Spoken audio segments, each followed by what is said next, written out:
ಆತ್ಮೀಯ ವಿದ್ಯಾರ್ಥಿಗಳೇ, 10ನೇ ತರಗತಿ ವಿಜ್ಞಾನ ಅಧ್ಯಾಯ 4 ಕಾರ್ಬನ್ ಮತ್ತು ಅದರ ಸಂಯುಕ್ತಗಳು ಭಾಗ 3ಕ್ಕೆ ತಮ್ಮೆಲ್ಲರನ್ನ ಸ್ವಾಗತಿಸುತ್ತಾ, ಇಂದಿನ ವಿಡಿಯೋದಲ್ಲಿ ಹೈಡ್ರೋಕಾರ್ಬನ್ಗಳ ಒಂದು ಅಣುಸೂತ್ರ ಮತ್ತು ಅವುಗಳ ರಚನಾ ವಿನ್ಯಾಸವನ್ನ ಬರೆಯುವ ವಿಧಾನವನ್ನು ನಾವು ತಿಳಿಯೋಣ.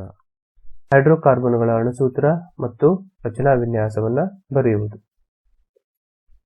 ಈ ಅಣುಸೂತ್ರ ಮತ್ತು ರಚನಾ ವಿನ್ಯಾಸವನ್ನ ನಾವು ಬರೀಬೇಕಾದ್ರೆ ಕೆಲವೊಂದಿಷ್ಟು ಮೂಲ ಅಂಶಗಳು ನಮಗೆ ಗೊತ್ತಿರಬೇಕು. ಅದನ್ನು ನಾವಿಲ್ಲಿ ಕೋಷ್ಟಕ ರೂಪದಲ್ಲಿ ಮೊದಲು ತಿಳ್ಕೊಂಡ್ಬಿಟ್ಟು ಆಮೇಲೆ ರಚನಾ ಸೂತ್ರ ಮತ್ತು ಅಣುಸೂತ್ರವನ್ನು ಬರೆಯುವ ಕಡೆಗೆ ಗಮನವನ್ನ ಕೊಡೋಣ.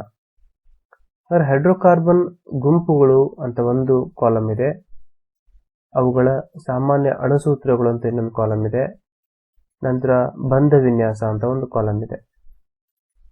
ಈ ಕೋಷ್ಟಕದಲ್ಲಿ ನಾವು ಹೈಡ್ರೋಕಾರ್ಬನ್ ಗುಂಪುಗಳು ಯಾವ್ಯಾವ ನೋಡ್ತಾ ಇದ್ದೇವೆ ಅನ್ನೋದು ನೋಡೋಣ. ಅದರಲ್ಲಿ ಒಂದೇದು ಅಲ್ಕೇನ್ಗಳು. ಇದನ್ನ ನಾವು ಹೈಡ್ರೋಕಾರ್ಬನ್ಗಳ ವಿಂಗಡಣೆಯಲ್ಲಿ ನಾವು ನೋಡಿದ್ವಿ. ಅಲ್ಲಿ ಪರ್ಯಾಪ್ತ ಹೈಡ್ರೋಕಾರ್ಬನ್ಗಳಲ್ಲಿ ಒಂದು ವಿಧ, ಅದು ಅಲ್ಕೇನ್ಗಳು ಅಂತ ಅಭ್ಯಾಸ ಮಾಡಿದ್ವಿ. ಅಂದರೆ ಆ ಅಲ್ಕೇನ್ಗಳು ಅದರ ಒಂದು ಸಾಮಾನ್ಯ ಅಣುಸೂತ್ರ CnH2n+2 ಆಗಿರ್ತದೆ. ಇನ್ನು ಬಂಧ ವಿನ್ಯಾಸ ಏಕಬಂಧ ಇರುತ್ತದೆ.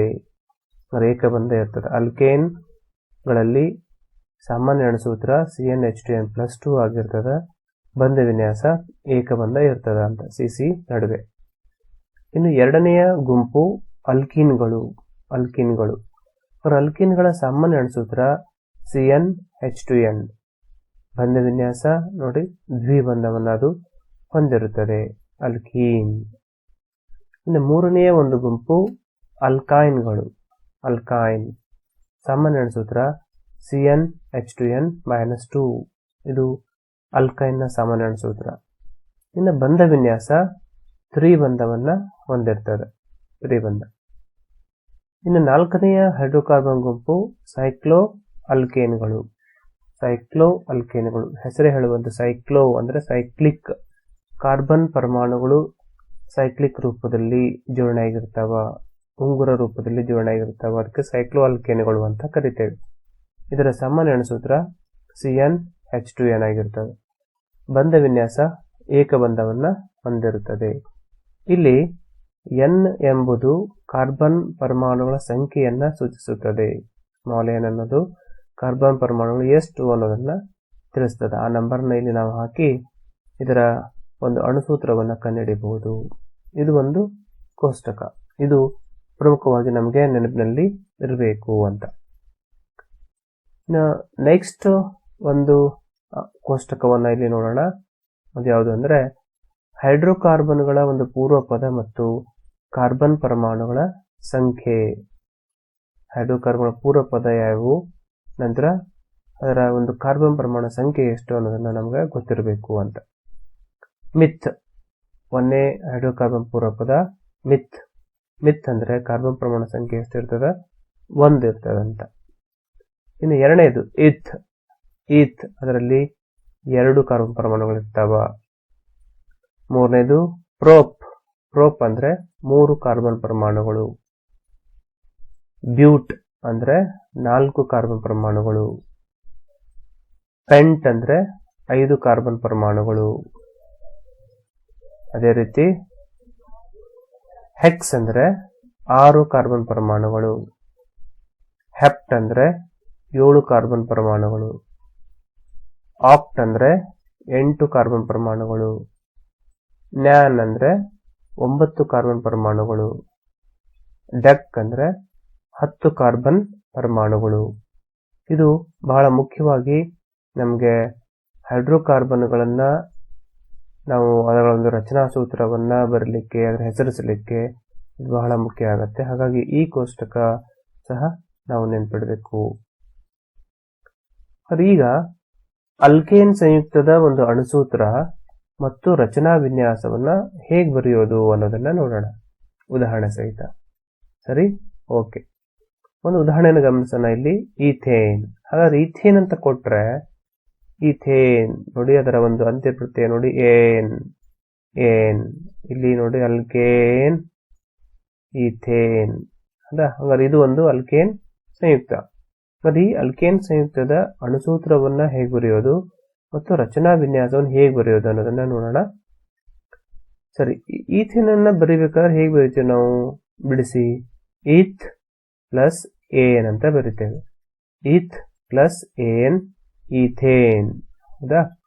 ಹಾಗಾಗಿ ಈ ಒಂದು ರಚನಾ ಸೂತ್ರ ಮತ್ತು ಅಣುಸೂತ್ರ ಬರೀಬೇಕಾದ್ರೆ ಈ ಒಂದು ಕೋಷ್ಟಕಗಳು ನಮಗೆ ನೆನಪಿರ್ಬೇಕು. ಈಗಾಗಲೇ ಹೇಳಿದ್ದೇನೆ, ಎರಡು ಕೋಷ್ಟಕಗಳು ನಮ್ಗೆ ಮುಖ್ಯವಾಗಿ ನೆನಪಿರಬೇಕು ಅಂತ. ಇಲ್ಲಿ ಈಥೇನ್ ಬರೀಬೇಕಾದ್ರೆ ಯಾವ ಒಂದು ಗುಂಪಿಗೆ ಇದು ಸೇರುತ್ತದೆ ಅನ್ನೋದನ್ನ ನಾವು ಇದರಲ್ಲಿ ಗಮನಿಸಬೇಕು. ನೋಡಿ, ಸಾಮಾನ್ಯ ಅಣುಸೂತ್ರ ಇರೋದು CnH2n+2 ಆಗಿರ್ತದೆ. ಯಾಕೆ ಅಂತಂದ್ರೆ ಇಲ್ಲಿ ನೋಡಿ, ಈಥೇನ್ ಅಂದ್ರೆ ಇದು ಅಲ್ಕೇನ್ ಗುಂಪಿಗೆ ಸೇರ್ತದೆ. ಅಲ್ಕೇನ್ ನ ಒಂದು ಸಾಮಾನ್ಯ ಅಣುಸೂತ್ರ, ಅಲ್ಕೇನ್ ನ ಸಾಮಾನ್ಯ ಅಣುಸೂತ್ರ ಏನಿದೆಯಲ್ಲ ಅದು ನೋಡಿ, ಇದು ಅಲ್ಕೇನ್ ಗುಂಪಿಗೆ ಸೇರ್ತದೆ. ಸಾಮಾನ್ಯ ಅಣುಸೂತ್ರ ಏನು ನೋಡಿ, CnH2n+2 ಇದೆ. ಹಾಗಾಗಿ ಈಥೇನ್ ನ ಸಾಮಾನ್ಯ ಅಣುಸೂತ್ರ CnH2n+2 ಅಂತ ಹೇಳ್ಬೋದು. ರೈಟ್. ನಂತರ ಈಗ ಮುಂದಿನ ಅದನ್ನ ಒಂದು ಅಂಶವನ್ನ N ಅಂದ್ರೆ ನಾವಿಲ್ಲಿ ಗಮನಿಸಬೇಕು. N ಅಂದ್ರೆ ಎಷ್ಟು ನೋಡಿ, N ಅಂದ್ರೆ ಈಥ್ ಅಲ್ಲ. ಈಥ್ ಅಂತಂದ್ರೆ ಎಷ್ಟಿದೆ ಇಲ್ಲಿ? 2 ಅಂತ ಇದೆ. ಈಥ್ ಅಂದ್ರೆ 2. ಹಾಗಾದ್ರೆ N ಇದ್ದಲ್ಲಿ ನಾವು ಏನ್ ಮಾಡ್ಬೇಕು, 2 ಎನ್ನುವ ನಂಬರ್ ಅನ್ನ ನಾವು ಸಂಖ್ಯೆಯನ್ನು ನಮೂದಿಸಿದ್ರೆ, ಅದನ್ನು ಸರಳ ರೂಪಗೊಳಿಸಿದ್ರೆ ಆವಾಗ ನಮಗೆ ಒಂದು ಅಣುಸೂತ್ರ ಸಿಗುತ್ತೆ ಅಂತ. ಹಾಗಾದ್ರೆ ನೋಡೋಣ. ಹಾಗಾದ್ರೆ N ಇದ್ದಲ್ಲಿ ನೋಡಿ, N ಇದ್ದಲ್ಲಿ ನಾವು 2 ನಮೂದಿಸಿದ್ದೇವೆ. CnH2n+2 ಇತ್ತು. N ಇದ್ದಲ್ಲಿ C2, N ಇದ್ದ 2 ಬಂತು.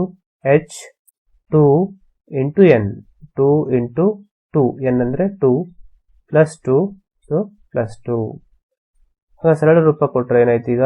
C2H4+2 ಆಯ್ತು. 2 ಇಂಟು 2 4+2.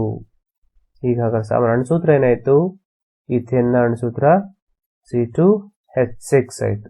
4+2 6, C2H6. ಇದು ಈಥೇನ್ ನ ಅಣುಸೂತ್ರ. ಈ ರೀತಿ ಅಲ್ಕೇನ್ ಸಂಯುಕ್ತದ ಅಣುಸೂತ್ರವನ್ನ ನಾವು ಕಂಡುಹಿಡಿಯಬಹುದು. ಮುಖ್ಯವಾಗಿ ಇವೆರಡು ಕೋಷ್ಟಕಗಳು ನಮಗೆ ನೆನಪಿರಬೇಕು ಅಂತ. ಇನ್ನು ರಚನಾ ಸೂತ್ರವನ್ನು ಹೇಗೆ ಬರೆಯೋದು ಅಂತ ನೋಡೋಣ. ರಚನಾ ಸೂತ್ರದಲ್ಲಿ ಹೇಗೆ ಆ ಪರಮಾಣುಗಳು ರಚನೆ ಹೊಂದಿದಾವ, ಅಣು ಆಗ್ಬೇಕಾದ್ರೆ ಯಾವ ರೀತಿಯಲ್ಲಿ ರಚನೆ ಆಗಿದಾವ ಅನ್ನೋದನ್ನ, ಅಣು ರಚನೆ ಆಗಿದೆ ಅನ್ನೋದನ್ನ ಅದು ನಮಗೆ ತಿಳಿಸುತ್ತೆ. ಇಲ್ಲಿ 2 ಕಾರ್ಬನ್, N ಇತ್ ಅಂದ್ರೆ ಎಷ್ಟು? ಇತ್ ಅಂದ್ರೆ 2. ಹಾಗಾಗಿ 2 ಕಾರ್ಬನ್ಗಳನ್ನ ಇಲ್ಲಿ ಬರ್ದೆ. ಸೂತ್ರದಲ್ಲೂ ಸಹಿತ ನೋಡಿ, ಅಣುಸೂತ್ರದಲ್ಲಿ C ಎಷ್ಟಿದಾವ? 2 ಇದಾವ. ಹಾಗಾಗಿ C2 ಅಂತ. ಇನ್ನು ಕಾರ್ಬನ್ ನಿಮ್ಗೆಲ್ಲ ಗೊತ್ತಿರುವಂತೆ ಇದು ಟೆಟ್ರಾವೆಲೆಂಟ್ ಗುಣವನ್ನ ಹೊಂದಿದೆ. ಟೆಟ್ರಾವೆಲೆಂಟ್ ಅಂದ್ರೆ ಕಾರ್ಬನ್ ತನ್ನ ಸುತ್ತಲೂ 4 ಬಂಧಗಳನ್ನ ಉಂಟು ಮಾಡುತ್ತೆ ಅಂತ.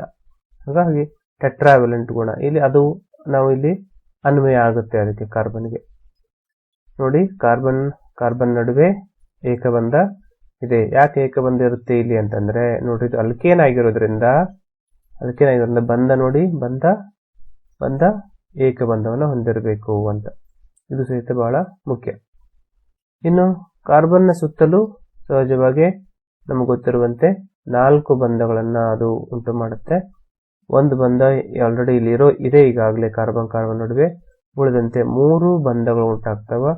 ಅಲ್ಲಿ Hಗಳು, ಹೈಡ್ರೋಜನ್ ಪ್ರಮಾಣ ಅದು ಬಂಧವನ್ನ ಉಂಟು ಮಾಡಿದೆ. ಅದೇ ರೀತಿ ಈ Cಗೆ 3 ಹೈಡ್ರೋಜನ್ ಪರಮಾಣುಗಳ ಜೊತೆಗೆ ಅದು ಬಂಧವನ್ನ ಉಂಟು ಮಾಡಿದೆ. ಇದಕ್ಕೆ ನಾವು ಈಥೇನ್ ಅಂತ ಕರಿತೇವೆ.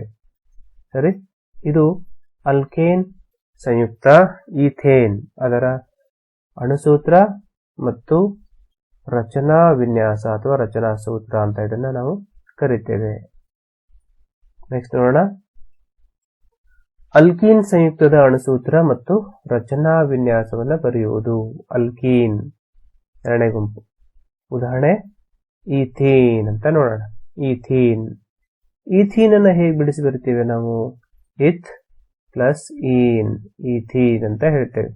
ಈಥೀನ್ ಈಗಾಗಲೇ ಹೇಳಿದ್ದೇನೆ, ಈ 2 ಕೋಷ್ಟಕಗಳು ಬಹಳ ಇಂಪಾರ್ಟೆಂಟ್. ಅವುಗಳನ್ನು ನಾವು ನೆನ್ಪಿಟ್ಕೊಳ್ಬೇಕು. ಯಾವ ರೀತಿ ನೋಡಿ ಇದು ಉಪಯೋಗ ಆಗುತ್ತೆ ಟೇಬಲ್ ಅನ್ನೋದನ್ನ ಹೇಳ್ತಾ ಹೋಗ್ತೇನೆ. ಹಾಗಾದ್ರೆ ಯಾವುದು ಇದರ ಸಾಮಾನ್ಯ ಅಣುಸೂತ್ರ ಅಂತ ಕೇಳಿದ್ರೆ ನೋಡಿ ಈಥೀನ್ ಐತೆ. ಹಾಗಾಗಿ ಇಲ್ಲಿದೆ ನೋಡ್ರಿ, ಈಥೀನ್ ಅದರ ಒಂದು ಗುಂಪು ಯಾವ್ದಪ್ಪ ಅಂದ್ರೆ ಇಲ್ಲಿ ಅಲ್ಕೀನ್ ಗುಂಪು ಸೇರುತ್ತೆ. ಸಾಮಾನ್ಯ ಅಣುಸೂತ್ರ ಯಾವುದು? CnH2n ಆಗಿರ್ತದ. ಬಂಧ ದ್ವಿಬಂಧ ಆಗಿರ್ತದ. CC ನಡುವೆ ದ್ವಿಬಂಧ. ಜೊತೆಗೆ ಇದು ಈಥ್ ಆಗಿರೋದ್ರಿಂದ ನೋಡಿ ಇಲ್ಲಿ ಈಥ್ ಆಗಿರೋದ್ರಿಂದ ಕಾರ್ಬನ್ ಪರಮಾಣುಗಳ ಸಂಖ್ಯೆ ಎಷ್ಟು? 2 ಇರ್ತತಿ ಅಂತ. ಇದಿಷ್ಟು ಅಂಶಗಳನ್ನ ನಾವು ಗಮನದಲ್ಲಿ ಇಟ್ಕೊಳ್ಬೇಕು. ಈಗ ನೆಕ್ಸ್ಟ್ ನೋಡೋಣ, ಸಾಮಾನ್ಯ ಅಣುಸೂತ್ರ ಏನು? ಸಾಮಾನ್ಯ ಅಣುಸೂತ್ರ CnH2n. ಸರಿ, CnH2n. ಏನಿದ್ದಲ್ಲಿ ಎಷ್ಟು ಹಾಕ್ಬೇಕು ನಾವು ಈಗ ಸಂಖ್ಯೆಯನ್ನ? 2 ಹಾಕ್ಬೇಕು. ಯಾಕೆಂದ್ರೆ ಇಥ್ ಅಂತ ಇದೆ. ಇಥ್ ಅಂದ್ರೆ ಪೂರ್ವಪದ ಇಥ್ ಐತೆ. ಹಾಗಾಗಿ ಕಾರ್ಬನ್ ಪರಮಾಣುಗಳ ಸಂಖ್ಯೆ ಎಷ್ಟು? 2 ಐತೆ. ಹಾಗೆ ಏನಿದ್ದಲ್ಲಿ 2 ನಾವು ನಮಿಸೋಣ. ನೋಡಿ, CnH2n ಇದ್ದಲ್ಲಿ C2 H 2 into 2n 2 into 2. ಈಗ ಅಣುಸೂತ್ರ ಏನಾಯ್ತು? ಈಗ C2H4 ಅಂತ ಆಯ್ತು. ಇದು ಈಥೀನ್ ನ ಅಣುಸೂತ್ರ. ಈಗ ರಚನಾ ಸೂತ್ರ ಅಥವಾ ರಚನಾ ವಿನ್ಯಾಸವನ್ನ ನೋಡೋಣ. ಸಿ ಎಷ್ಟಿದಾವ? 2 ಇದಾವ. ಯಾಕಾಗಿ ಇಥ್ ಅಂತ ಹೆಸರಿರೋದ್ರಿಂದ ಪೂರ್ವಪದ 2 ಸಿಗಳಿದಾವ. ಸೊ 2 ಸಿಗಳನ್ನು ನಾವಿಲ್ಲಿ ಬರೆದಿದ್ದೇವೆ. ಅದೇ ರೀತಿ ಇದು ಕಾರ್ಬನ್ ಟೆಟ್ರಾವಲೆಂಟ್ ಆಗಿದೆ. ಕಾರ್ಬನ್ ಸುತ್ತಲೂ 4 ಬಂಧಗಳನ್ನು ನಾವಿಲ್ಲಿ ಬರೀಬೇಕು. ಹೌದಾ? ಈಗ ಇಲ್ಲಿ ನಾವು ದ್ವಿಬಂಧವನ್ನ ಬರಿತೇವೆ. ಯಾಕೆ ದ್ವಿಬಂಧ ಬರಿತೀರಿ ಅಂತಂದ್ರೆ ನೋಡ್ರಿ, ಅಲ್ಕೀನ್ ಸಂಯುಕ್ತಗಳ ಒಂದು ಬಂಧ ವಿನ್ಯಾಸ CC ನಡುವೆ ಕನಿಷ್ಠ 1 ದ್ವಿಬಂಧ ಆದ್ರೂ ಇರಬೇಕು. ಹಾಗಾಗಿ CC ನಡುವೆ ದ್ವಿಬಂಧ ಇಲ್ಲಿ ಬರ್ತದೆ. ದ್ವಿಬಂಧ ಇದ್ರೆ ಅದಕ್ಕೆ ನಾವೇಂತ ಕರಿತೇವೆ? ಅಲ್ಕೀನ್ ಸಂಯುಕ್ತ ಅಂತ ಕರಿತೇವೆ. ಈ ಒಂದು ಉದಾಹರಣೆಯಲ್ಲಿ ಅದು ಈಥೀನ್ ಆಗಿದೆ ಅಂತ ಹೇಳ್ತೇವೆ. ಸರಿ, ಈಗ ಸಿ ಸುತ್ತ ಎಷ್ಟು ಬಂಧ ಇರಬೇಕು? 4 ಬಂಧ ಇರಬೇಕು. ಹಾಗಾಗಿ ಇಲ್ಲಿ 2 ಹೆಚ್ಚುಗಳೊಂದಿಗೆ ಬಂಧ ಉಂಟಾಗುತ್ತಾ. ಈಗ ಆಲ್ರೆಡಿ 2 ಬಂಧ ಇದಾವ. ಮತ್ತೆ ಈ ಸಿಗೆ ಆಲ್ರೆಡಿ 2 ಬಂಧ ಇದಾವ. ಮತ್ತೆ ಈ ಕಡೆಗೆ 2 ಬಂಧಗಳು ಹೈಡ್ರೋಜನ್ ಒಂದಿಗೆ ಉಂಟಾಗಿದ್ದಾವ. ಹಾಗಾಗಿ ಇದು ಈಥೀನ್ ನ ಒಂದು ರಚನಾ ವಿನ್ಯಾಸ ಅಥವಾ ಸೂತ್ರ ಅಂತ ಇದನ್ನ ಕರಿತೇವೆ. ಇನ್ನು ನೆಕ್ಸ್ಟ್ ನೋಡೋಣ, ಅಲ್ಕೈನ್ ಸಂಯುಕ್ತದ ಅಣುಸೂತ್ರ ಮತ್ತು ರಚನಾ ವಿನ್ಯಾಸವನ್ನು ಹೇಗೆ ಬರೆಯೋದು ಅಂತ ನೋಡೋಣ. ಅಲ್ಕೈನ್ ಉದಾಹರಣೆ ಈಥೈನ್ ಅನ್ನ ನೋಡೋಣ. ಉದಾಹರಣೆ ಈಥೈನ್ ಅನ್ನ ಬಿಡಿಸಿ ಬರೆದ್ರೆ ನೋಡಿ, ಈಥ್ ಪ್ಲಸ್ ಐನ್, ಈಥೈನ್ ಅಂತ ಹೇಳ್ತೇವೆ. 2 ಕೋಷ್ಟಕಗಳು ನಮಗೆ ಇಂಪಾರ್ಟೆಂಟ್. ಸೊ ಯಾವುದು ಇಲ್ಲಿ ನಮಗೆ ಸಾಮಾನ್ಯ ಅಣುಸೂತ್ರ ಬರುತ್ತೆ ಅಂತ ನೀವೇ ಹೇಳ್ತೀರ. ಈಗ ನೋಡಿ, ಈಥೈನ್ ಐನ್. ಸೊ ಯಾವ ಗುಂಪು ಸೇರುತ್ತೆ? ಹೌದಾ? ಸರಿ, ಅಲ್ಕೀನ್ ಗುಂಪಿಗೆ ಸೇರುತ್ತೆ. ಅಲ್ಕೀನ್ ಗುಂಪಿಗೆ ಸಾಮಾನ್ಯ ಅಣುಸೂತ್ರ ಯಾವುದು? CnH2n -2. ಬಂಧ ಎಷ್ಟಿರಬೇಕು? 3 ಬಂಧ ಇರಬೇಕು. ಮತ್ತು ಈಥ್ ಆಗಿರೋದ್ರಿಂದ ಕಾರ್ಬನ್ ಪರಮಾಣುಗಳ ಸಂಖ್ಯೆ ಎಷ್ಟು? 2 ಇರ್ತದೆ. ಇಷ್ಟು ಅಂಶಗಳು ಇಲ್ಲಿ ನಾವು ಗಮನಿಸಬೇಕು ಅಂತ. ಈಗ ಅದರ ಒಂದು ಸಾಮಾನ್ಯ ಅಣುಸೂತ್ರವನ್ನ ಬರೆಯೋಣ. ಸಾಮಾನ್ಯ ಅಣುಸೂತ್ರ ಏನಿದ್ದು? CnH2n -2. n ಇದ್ದಲ್ಲಿ ಎಷ್ಟು ಬರೀಬೇಕು? n ಇದ್ದಲ್ಲಿ 2 ಬರೀಬೇಕು. ಯಾಕೆಂದ್ರೆ ಅದು ಇಲ್ಲಿ ಪೂರ್ವಪದ ಇಥ್ ಇದೆ. ಹಾಗಾಗಿ ಇಥ್ ಅಂದ್ರೆ 2. ಅಂದ್ರೆ n ಇದ್ದಲ್ಲಿ 2 ಬರೆಯೋಣ. CnH2n 2n H 2 into n 2 into 2 plus 2 C2 H2 into 2 minus 2. ಇದನ್ನ ಸರಳ ರೂಪ ಕೊಟ್ರೆ C2H4 -2 ಆಗುತ್ತಾ. ಅಣುಸೂತ್ರ ಲಾಸ್ಟಿಗೆ C2H2 ಆಗುತ್ತಾ. ಇದು ಈಥೈನ್ ನ ಅಣುಸೂತ್ರ. ಅಣುಸೂತ್ರ. ಹಾಗಾಗಿ ಇದು ಏನು? ಇದು ಸಾಮಾನ್ಯ ಅಣುಸೂತ್ರ ಆದ್ರೆ ಇದು ಈಥೈನ್ ಅಣುಸೂತ್ರ. ಇದು ಈಥೈನ್ ನ ಅಣುಸೂತ್ರ. ನೆಕ್ಸ್ಟ್ ಅದರ ಒಂದು ರಚನಾ ಸೂತ್ರವನ್ನು ನೋಡೋಣ. ರಚನಾ ಸೂತ್ರದಲ್ಲಿ ಸಿ ಎಷ್ಟಿದಾವ? 2 ಇದಾವ. ಇನ್ನು CC ನಡುವೆ ಎಷ್ಟು ಬಂಧ ಇರಬೇಕು? CC ನಡುವೆ 3 ಬಂಧ ಇರಬೇಕು. ಯಾಕೆ ಹೇಳಿ? ಇದು ಅಲ್ಕೈನ್ ಗುಂಪಿಗೆ ಸೇರೋದ್ರಿಂದ 3 ಬಂಧ ಇಲ್ಲಿ ಇರಬೇಕು. ಸಿ ಸುತ್ತಲೂ ಎಷ್ಟು ಬಂಧ ಇರಬೇಕು? 4 ಇರಬೇಕು. ಯಾಕಂದ್ರೆ ಅದು ಟೆಟ್ರಾವೆಲೆಂಟ್ ಗುಣವನ್ನ ಹೊಂದಿದೆ. ಹಾಗಾಗಿ 3 ಇದಾವ. ಒಂದು ಸಿಗೆ ಈ ಕಡೆ ಒಂದು 4 ಆಯ್ತು. ಈ ಸಿಗೆ 3 ಇದಾವ ಬಂಧಗಳು, ಈ ಕಡೆ ಒಂದು 4 ಹೆಚ್ಚು. ಹಾಗಾಗಿ ಸಿ ಸುತ್ತಲೂ 4 ಬಂಧಗಳಿದಾವ. ಇದು ಈಥೈನ್ನ ಒಂದು ರಚನಾ ಸೂತ್ರ ಅಥವಾ ರಚನಾ ವಿನ್ಯಾಸ ಅಂತ ಕರಿತೇವೆ. ಈ ರೀತಿ ನಾವು ಅಲ್ಕೇನ್, ಅಲ್ಕೈನ್ ಸಂಯುಕ್ತಗಳ ಅಣುಸೂತ್ರ ಮತ್ತು ರಚನಾ ವಿನ್ಯಾಸಗಳನ್ನ ನಾವು ಬರಿತೇವೆ. ಇನ್ನು ಲಾಸ್ಟ್ ಒಂದು ನೋಡೋಣ, ಸೈಕ್ಲೋ ಅಲ್ಕೇನ್ ಅದರ ಒಂದು ಅಣುಸೂತ್ರ ಮತ್ತು ರಚನಾ ವಿನ್ಯಾಸವನ್ನು ಹೇಗೆ ಬರೆಯೋದು ಅಂತ. ಉದಾಹರಣೆ ಸೈಕ್ಲೋ ಪ್ರೋಪೇನ್ ಅನ್ನ ನೋಡೋಣ. ಸೈಕ್ಲೋ ಪ್ರೋಪೇನ್, ಪ್ರೋಪ್ ನಿಮ್ಗೆಲ್ಲ ಗೊತ್ತಿರುವಂತೆ ನೋಡ್ರಿ, ಪೂರ್ವ ಪದ ಪ್ರೋಪ್ ಇದೆ, ಏನ್ ಅಂತ ಇದೆ. ಹಾಗಾಗಿ ಇಲ್ಲಿ ಏನ್ ನೋಡ್ರಿ, ಸ್ವಲ್ಪ ಅಂಶಗಳನ್ನ ಇಲ್ಲಿ ಗಮನಿಸೋಣ. ಪ್ರೋಪ್ ಅಂದ್ರೆ ಎಷ್ಟು? ಪ್ರೋಪ್ ಅಂದ್ರೆ 3. ಅಂದ್ರೆ ಕಾರ್ಬನ್ ಪರಮಾಣುಗಳ ಸಂಖ್ಯೆ ಎಷ್ಟಿರಬೇಕು? 3 ಇರಬೇಕು ಪ್ರೋಪ್. ಹಾಗಾಗಿ ಮತ್ತೆ ಇನ್ನೊಂದು ಇಲ್ಲಿ ಗುಂಪಿದೆ ನೋಡ್ರಿ, ಯಾವ ಗುಂಪಿಗೆ ಸೇರ್ತದ? ಸೈಕ್ಲೋ ಅಲ್ಕೇನ್ ಗುಂಪಿಗೆ ಇದು ಸೇರ್ತದ. ಸಮಾನ ಸೂತ್ರ CnH2n, ಬಂಧ ನೋಡಿ ಏಕಬಂಧ. ಇಷ್ಟು ಅಂಶಗಳನ್ನ ನಾವು ಇಲ್ಲಿ ಗಮನದಲ್ಲಿಟ್ಟುಕೊಂಡು ಇದನ್ನ ಅಣುಸೂತ್ರ ಮತ್ತು ರಚನಾ ವಿನ್ಯಾಸವನ್ನ ಈಗ ಬರಿತಾ ಹೋಗೋಣ. ಸಮಾನ ಅಣುಸೂತ್ರ ಏನು? CnH2n. ಸರಿ, CnH2n. ಹಾಗೆ n ಇದ್ದಲ್ಲಿ ಎಷ್ಟು ಬರೀಬೇಕು? n ಅಂದ್ರೆ ಎಷ್ಟು ಸಂಖ್ಯೆ? ಇಲ್ಲಿ ಪ್ರೋಪ್ ಪೂರ್ವ ಪದ ಪ್ರೋಪ್ ಇರೋದ್ರಿಂದ n ಇದ್ದಲ್ಲಿ ನಾವು 3 ಬರೀತೇವೆ. 3. ಹಾಗಾಗಿ ಏನಾಗುತ್ತೆ ನೋಡಿ, ಬೆಲೆಗಳನ್ನು ನಮೂದಿಸೋಣ. C3H2 into 3 ಆಗುತ್ತೆ. ಇನ್ನು ಅಣುಸೂತ್ರ ಸರಳ ರೂಪ ಕೊಟ್ಟ ಮೇಲೆ C3H6 ಆಗುತ್ತೆ. ಹಾಗಾಗಿ C3H6 ಅನ್ನೋದು ಸೈಕ್ಲೋಪ್ರೋಪೇನ್ನ ಅಣುಸೂತ್ರ. ಇದು ಅಣುಸೂತ್ರ. ಇನ್ನು ರಚನಾ ಸೂತ್ರವನ್ನು ಬರೀಬೇಕಾದ್ರೆ ಸಿ ಎಷ್ಟಿದೆ ನೋಡ್ರಿ, 3 ಸಿಗಳನ್ನ ಬರೆದಿದ್ದೇವೆ. ಯಾಕೆ ಹೀಗೆ ಬರೆದಿದ್ದೇವೆ ಅಂತಂದ್ರೆ ಇದು ಸೈಕ್ಲೋ ಆಗಿರೋದ್ರಿಂದ. ಸೈಕ್ಲೋ ಅಂತಂದ್ರೆ ಈಗಾಗಲೇ ಹೇಳಿದ್ದೀನಿ, ಇಲ್ಲಿ ಕಾರ್ಬನ್ ಪರಮಾಣುಗಳು ಉಂಗುರಾಕೃತಿಯಲ್ಲಿ ಅವುಗಳನ್ನ ನಾವು ಅರೇಂಜ್ ಮಾಡಬೇಕು, ಇಲ್ಲಿ ಜೋಡಿಸ್ಬೇಕು. ಹಾಗಾಗಿ ಇದಕ್ಕೆ ನಾವು ಈ ರೀತಿ ಬರೀತೇವೆ. ಏನಾಗುತ್ತೆ ನೋಡ್ರಿ, ಸಿ ಸುತ್ತಲೂ ಎಷ್ಟು ಬಂಧ ಇರಬೇಕು? 4 ಬಂಧ ಇರಬೇಕು. 4 ಬಂಧ. ಪ್ರತಿ ಸಿ ನಡುವೆ ಏಕಬಂಧ ಇಲ್ಲಿ ಕಂಡು ಬಂದಿದೆ. ಯಾಕೆ ಅಂತಂದ್ರೆ ಈ ಒಂದು ಕೋಷ್ಟಕದಲ್ಲಿ ಸೈಕ್ಲೋ ಅಲ್ಕೇನ್ಗಳ ಒಂದು ಬಂಧ ವಿನ್ಯಾಸ, ಸೈಕ್ಲೋ ಅಲ್ಕೇನ್ಗಳಲ್ಲಿ ಬಂಧ ವಿನ್ಯಾಸ ಏಕಬಂಧ ಇರಬೇಕು. ಹಾಗಾಗಿ ಸಿ ನಡುವೆ ಒಂದೊಂದು ಬಂಧವನ್ನು ನಾವಿಲ್ಲಿ ಬರ್ತಿದ್ದೇವೆ. ಪ್ರತಿ ಸಿಗೆ ಒಂದೊಂದು ಬಂಧಗಳು ಈಗ ಇದಾವ. ಪ್ರತಿ ಸಿಗೆ ನೋಡ್ರಿ ಇಲ್ಲಿ 2 ಬಂಧಗಳಿದಾವ. ಈ ಸಿಗೆ 2 ಇದಾವ, ಈ ಸಿಗೆ 2 ಇದಾವ, ಈ ಒಂದು 3ನೇ ಸಿಗೆ 2 ಬಂಧಗಳಿದಾವ. ಇನ್ನು ಎಷ್ಟು ಬಂಧಗಳು ಬೇಕು? ಪ್ರತಿ ಸಿಗೆ ಕಾರ್ಬನ್ಗೆ ಇನ್ನೂ 2 ಬಂಧಗಳು ಬೇಕು. ಅವರ 2 ಬಂಧಗಳು ಯಾವನ್ನ ಹೈಡ್ರೋಜನ್ ಒಂದಿಗೆ ಉಂಟಾಗಿದಾವೆ. ಅವರ ಈ ಸಿಗೆ 4 ಆದವು. ನೆಕ್ಸ್ಟ್ 2ನೇ ಸಿಗೆ 4 ಬಂಧಗಳಾದವು. 3ನೇ ಸಿಗೂ ಸಹ ಈಗ 4 ಬಂಧಗಳು ರಚನೆಯಾಗಿ ಅಣು ಯಾವುದು? ಸೈಕ್ಲೋಪ್ರೋಪೇನ್ ಇದು ರಚನೆ ಆಗೈತೆ ಅಂತ ಹೇಳ್ಬೋದು. ಇದು ಸೈಕ್ಲೋಪ್ರೋಪೇನ್ನ ರಚನಾ ವಿನ್ಯಾಸ ಅಂತ ಹೇಳ್ತೇವೆ. ಮಕ್ಕಳೇ, ಈಗ ರಸಪ್ರಶ್ನೆ ವೇಳೆ ರಸಪ್ರಶ್ನೆಗಳು ಉತ್ತರವನ್ನ ಮಾಡುವಂತಹ ಪ್ರಯತ್ನವನ್ನ ಮಾಡಿ. ಅಲ್ಕೀನ್ ಸಂಯುಕ್ತಗಳ ಸಾಮಾನ್ಯ ಅಣುಸೂತ್ರ ಮತ್ತು ಬಂಧ ವಿನ್ಯಾಸ ನೋಡಿ, 4 ಆಪ್ಷನ್ ಇದಾವ. ಅದರಲ್ಲಿ ಯಾವುದು ಅಂತ ಗೆಸ್ ಮಾಡಿ. ಅಲ್ಕೀನ್ ಸಂಯುಕ್ತಗಳ ಸಾಮಾನ್ಯ ಅಣುಸೂತ್ರ ಮತ್ತು ಬಂಧ ವಿನ್ಯಾಸ. ಟೈಮ್ ಸ್ಟಾರ್ಟ್ ಆಯಿತು. 5 ಸೆಕೆಂಡ್ ಮಾತ್ರ ಇದೆ. Time up. ನಿಮ್ಮ ಉತ್ತರ ನೋಡಿ ಯಾವುದಾಗಿರ್ಬೋದು. ನಿಮ್ಮ ಉತ್ತರ ಡಿ, CnH2n. ಇದು ಅಲ್ಕೀನ್ ಸಂಯುಕ್ತಗಳ ಸಾಮಾನ್ಯ ಅಣುಸೂತ್ರ ಮತ್ತು ಬಂಧ ವಿನ್ಯಾಸ ಅಲ್ಲಿ ದ್ವಿಬಂಧ ಇರ್ತದೆ. 2ನೇ ಪ್ರಶ್ನೆ, ಪ್ರೋಪೇನ್ ಇದರ ಅಣುಸೂತ್ರ ಯಾವುದು? 4 ಆಪ್ಷನ್ ಇದಾವ. C3H4, C3H8, C4H10, C3H6 ಅಂತ. ಪ್ರೋಪೇನ್ ಇದರ ಅಣುಸೂತ್ರ ಪ್ರೋಪೇನ್. ಈಗ ಟೈಮ್ ಸ್ಟಾರ್ಟ್ ಆಯಿತು. 5 ಸೆಕೆಂಡ್ ಮಾತ್ರ. 3, 2, 1. ಓಕೆ, ನಿಮ್ಮ ಉತ್ತರ ನೋಡಿ C3H8 ಇದು ಪ್ರೋಪೇನ್ನ ಅಣುಸೂತ್ರ. ಓಕೆ, ನೆಕ್ಸ್ಟ್ ಪ್ರಶ್ನೆ,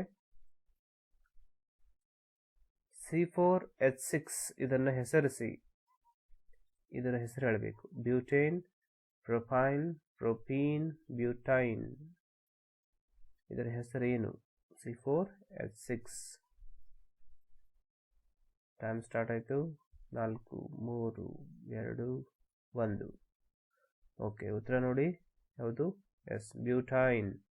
ಬ್ಯೂಟೈನ್ ಇದು C4H6 ಬ್ಯೂಟೈನ್ ಅಂದರೆ. ಓಕೆ, ನೆಕ್ಸ್ಟ್ ಪ್ರಶ್ನೆ ನೋಡೋಣ. ಸೈಕ್ಲೋ ಅಲ್ಕೇನ್ ಸಂಯುಕ್ತಗಳ ಸಾಮಾನ್ಯ ಅಣುಸೂತ್ರ ಡ್ಯಾಶ್ ನಂತೆಯೇ ಇದೆ. ಸೈಕ್ಲೋ ಅಲ್ಕೇನ್ಗಳ ಅಣುಸೂತ್ರ ಸಾಮಾನ್ಯವಾಗಿ ಯಾವ ಅಣುಸೂತ್ರವನ್ನು ಹೊಂದಿದೆ? Alkene, alkyne, alkane, benzene. Time start ಆಯಿತು. Time up. ಉತ್ತರ ಅಲ್ಕೀನ್. ಅಲ್ಕೀನ್ ಅಂತೆ ಇದೆ. CnH2ni ಆಗಿದೆ. ಇಲ್ಲಿವರೆಗೂ ರಸಪ್ರಶ್ನೆಯಲ್ಲಿ ಭಾಗವಹಿಸಿದ ತಮ್ಮೆಲ್ಲರಿಗೂ ಧನ್ಯವಾದಗಳು.